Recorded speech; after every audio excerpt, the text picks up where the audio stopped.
Alright, this is Mr. Eggerse's class, Physical Science. Just going to explain this next example to you. Example 10.2, but in order to kind of understand it a little bit better, we're going to go back a little bit to Newton's second law. Remember Newton's second law from the reading?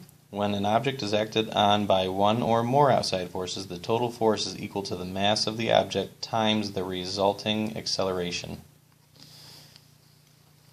Alright, so in this example, we'll go ahead and read it. It's actually got two different parts to it. It gives us a little bit more information than that first example did, and it's a multi-step problem. So I'm going to explain it the best that I can. In order to clear an area, a construction worker pushes on a large rock. The mass for the rock is 300 kilograms, and that is in the way. The rock is in the way. Once he gets the rock moving, it begins to accelerate at 0.12 meters per second squared to the north. If the construction worker is able to apply 400 newtons of force, what is the frictional force between the rock and the ground? Alright, so the question is what's the frictional force, but we can't find that. It doesn't give it to us in the problem. And this is actually a very helpful little illustration that they've given us. So, the first thing that we need to do for this is we need to find the total force. Remember in Newton's law, if there are more than one force, it's the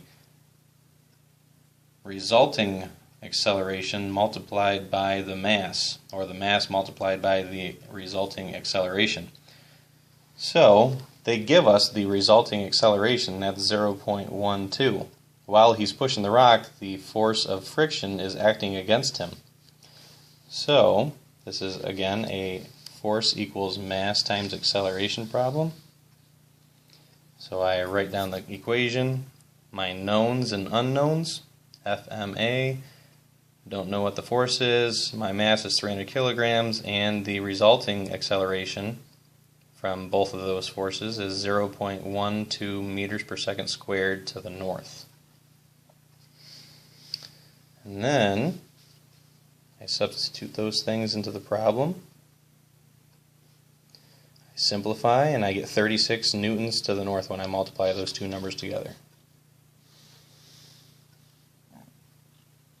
Calculator is very helpful. Alright. Part 2 is we got to find the force of friction between the rock and the ground. So let's go through this together. There are two forces. The force of the worker, which we're going to call FW, and the force of friction, which we're going to just call FF. And those are subscripts for the second letters. So, the force of the worker is to the north, just like it says in the problem.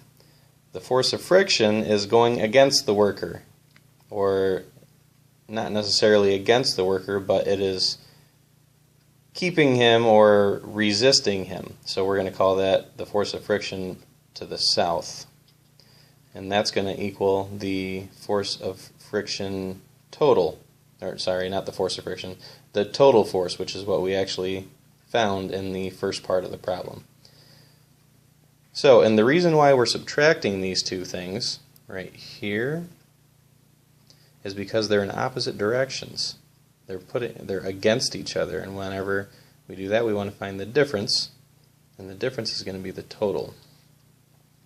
So, FW, we know that the force of the worker, it gives us that second part of the problem, is going to be 400 newtons. We don't know what the force of friction is. We did find the force of the worker. The force of the worker, it tells us, the second part of the problem is 400 newtons. Okay. Oh, I should have shown the rest of that right here first. Okay. All right, anyway. So I've got 400 newtons, the force of the worker, minus the force of friction equals 36 newtons. That's the same thing as, if you do a little bit of algebra, you add the force of friction to both sides, and then you subtract 36 newtons from both sides, then it turns it around kind of like this. So 400 newtons minus 36 newtons. He's still able to push it north, so it's going, the resulting the total is still going to be to the north. The friction again is going to be to the south. When we do that, we get the force of friction is going to be 400 minus 36. It's going to be 364 newtons to the south for the force of friction.